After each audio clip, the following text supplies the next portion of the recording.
Welcome back to the Folk Pie Podcast. I'm Liam Noble, and today we're going to round out the Allen brothers, those wily opportunists who had a hand in creating the state of Vermont. Now, finally, we make it to Levi, the real underdog of the story here. We've alluded to him a bit over the past episodes. Levi was definitely a classic merchant type, positioning himself between Britain and America to move goods and skim off the top. He got continuously fucked over by his brothers. Levi had furnished Ethan with goods and money, keeping him warm and healthy when he was a prisoner of war on that dank prison ship in New York City, which was pretty decent and brotherly of Levi. And Ethan Allen later returned the favor by stripping Levi of his land to settle a land squabble score when he got that sweet gig as a Vermont judge, which would see Levi broke, drunk, and dead by 1801. The whole problem came down to the issues of their vaunted Onion River Lands Company, their little family corporation that managed all the lands around the Winooski River.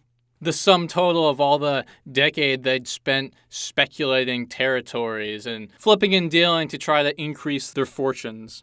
But remember what I said about nothing really being put on paper? Yeah, they never totally figured out who owned what, and the brothers started savagely rat-fucking each other, committing intrigue all in the service of owning just a few more speculative acres to themselves. But in the end, it wouldn't help any of them, and all this brotherly hostility turned out to be for naught. There was no brother who got the good end of the stick here. It really is the perfect Vermont origin story. So from the past couple episodes covering Ethan and Ira, we know they came up with a cool legal scam to raise money for the Vermont government. Who did they know that had a lot of land and contacts with the British? But their own brother, Levi. Ethan had been appointed as a judge, and it was in his legal prerogative to be able to strip any known Tory sympathizer of any property, and he turned squarely on his brother, Levi. Why would he do that? Levi kept him alive. So Ethan uses the power of the law to confiscate Levi's Vermont lands. Levi was picked up and thrown in jail for 6 months because of these alleged British ties. And that's where he was, sitting in a cell in jail when he learned he was being totally stripped of his land and had no legal recourse. And he learned this secondhand through a newspaper, and he was enraged. Levi wrote a letter retorting that Ethan was being vindictive because Levi had refused to let Ethan cheat him on some nebulous land deal that isn't very specific. Levi wrote from jail, quote, "To this base and inhuman attack and procedure, I asked a suspension of the public opinion until the dark, flagitious design might be developed and my character vindicated," end quote. Levi called Ethan my brother, if he even merits that title.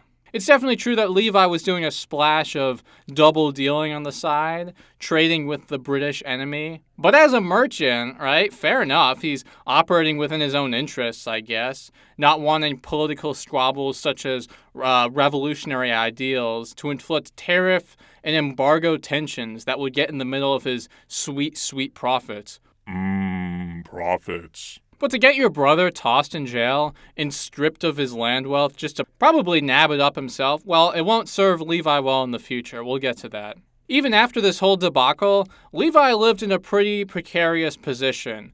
He became a merchant and settled back in Quebec, given that he traded between the Brits and Americans, and there wasn't a lot of love lost between them. The Americans did not like him for his British sympathies, but also the British thought Levi was hella sus because he's the brother of those two whack-job American revolutionaries and anti-crown liberal Republicans, Ethan and Ira. So Levi was really caught in the middle here. Although, to be fair, yes, it is his fault. He's a little merchant middleman, so you reap what you sow. To that end, Levi Allen was grabbed by the Brits and thrown in Quebec jail. He stayed there for about 2 months. The reason being that the British were hella paranoid that there was about to be a Canadian uprising. They probably thought that because Ira Allen was trying to haul arms to Canada to ferment an uprising. So Levi's in jail as a direct result of Ira's whole overthrow the government of Canada scheme. Could the Allens fuck each other over any harder? With brothers like these, who needs enemies? Levi Allen wandered back to Burlington, Vermont from Quebec after he got out of British jail, and understandably was really disillusioned with his family ties, but who can blame him? He wrote a letter to Ira, who had just gotten back from back-to-back Temple Prison in Paris straight into a London Crown Court.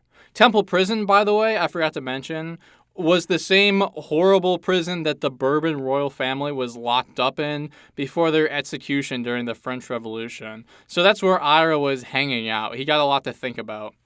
So after Ira gets back, Levi writes in this letter. And the letter is kind of a snub, and he accused Ira of having changed during his time away. He writes, quote, "I find nothing of Ira Allen remaining." That's kind of like a direct attack. He's saying, you changed, man. To be fair to Ira, it's not like he was on vacation. He was in prison for a year, kept alive by the patronage of expats. I imagine that the stress of not knowing if he was going to get gassed by the guillotine probably did a number on his mentality.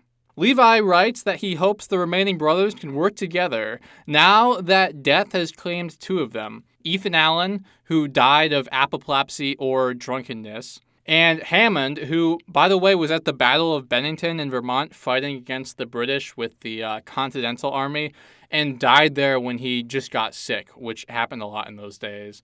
Anyway, Levi goes back to Vermont and tries settling down.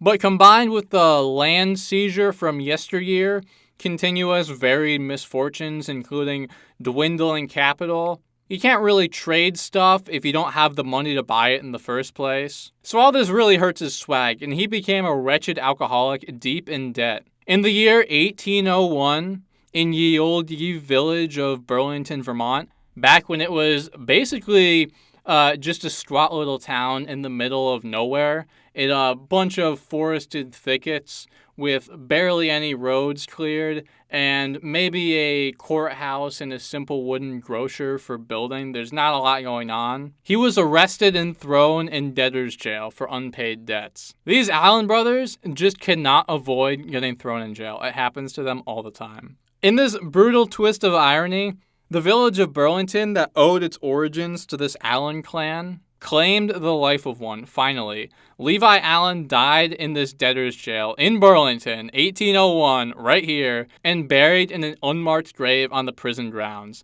Damn, poor Levi. Other stories have Levi's corpse being carried out north of the village into the woods and buried in an unmarked grave that would become, eventually, Elmwood Cemetery, the first person buried there. Old drunk and broke Levi Allen. Looking back at these fraternal land oligarchs, these guys that came out of Connecticut in the 1740s, one can't help but notice that they spent a lot of time attacking each other instead of working together. I wonder what they could have accomplished if they weren't constantly harassing each other, writing mean letters, and plying each other for land. The Allen bozos, as it were, fighting like chimps for every acre. Like I said in the video, Burlington 2, I cannot believe how lucky these guys were. They are still like the most famous Vermonters, and they were complete and utter goofballs, just total fuck-ups.